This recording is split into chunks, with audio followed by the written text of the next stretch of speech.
guys, so I just wanted to jump on today and share a little bit of our story.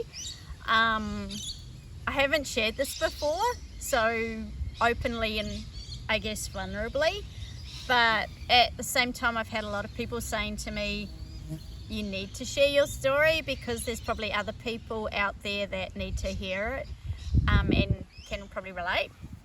So I'm 47 years old. My husband is 51, and we are we are on our way to becoming a family, but I guess our journey to becoming one has not been the easiest. It's both of our second marriage, so from basically the time we met, our one and only goal was to become a family, no matter which direction that took. We were both at the time living overseas. My husband was working for the Four Seasons hotels and resorts, and we were located in Seychelles, which is a tiny island in the Indian Ocean with not much fertility clinics or medical facilities. So even falling pregnant at that time was very difficult. I flew to, when we realised we were having trouble and it wasn't happening as quick as we thought that it would, like after about 12 months of trying and doing different things that I'd seen on Google, still wasn't working. So I flew to, we both flew to Singapore, had different blood tests and situation, ultrasounds and all the tests, and we found out that both of us were not able to conceive. I won't go into details, but both of us were obviously not able to naturally do it. So we decided that we would fly to the Gold Coast, and I sought out a really good gynecologist there. Shout out to Monash IVF, Dr. Keong, incredible man, and I had surgery, endoscopic surgery, and he found out that I was full of endometriosis. So he did a 2.5 hour surgery to remove all of that, and then a month later we tried our first round of IVF, which through that we got one egg, which unfortunately didn't fertilize overnight.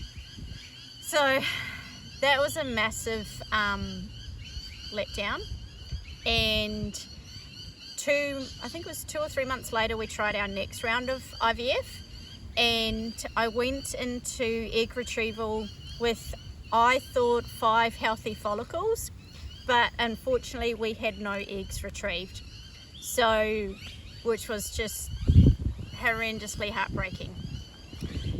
Basically at that point the doctor told us to stop IVF because it's just not working on our bodies, and on my body at least,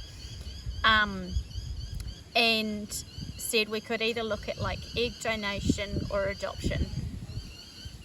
So we decided, after much research from many different forms, we decided to adopt a local baby. At the time we were living in Western Australia, and that was a massive process.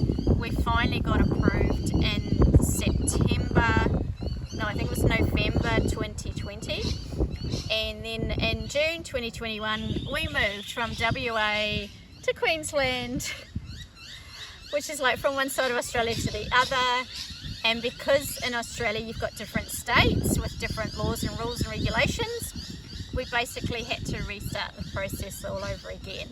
So that took another year, and finally in, I think it was September 2021, we got approved for a local adoption. So we're on that waiting list. In, I think it was, I don't know what month, but NAIDOC week of 2021,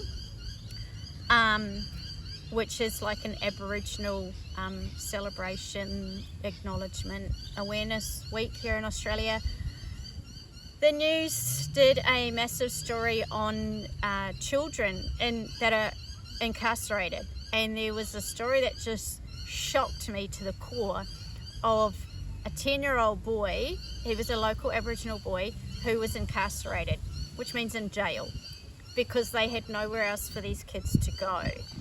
And I was shocked that this was even happening. Like, we are a first world country. It blew my mind. And I rang my husband at work. I'm like, did you know this was going on? Like, this is not okay. And I was quite worked up. I rang our adoptions officer in Brisbane, and I said, this is happening. Like, this is real. Like, is there something we can do? And she said, well, interestingly enough, long story short, there's a program which is like long-term foster care. It's called the My Home program, which is basically the next best thing to adoption.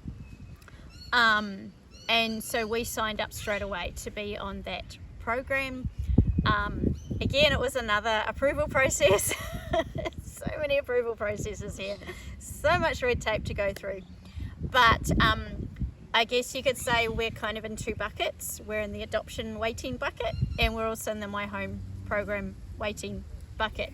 So now we're just waiting.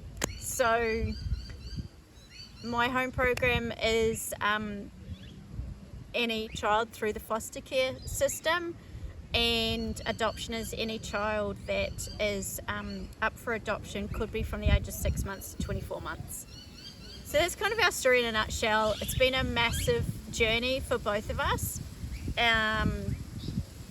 Really, really emotional, but also very healing. It's definitely brought my husband and I a lot closer together.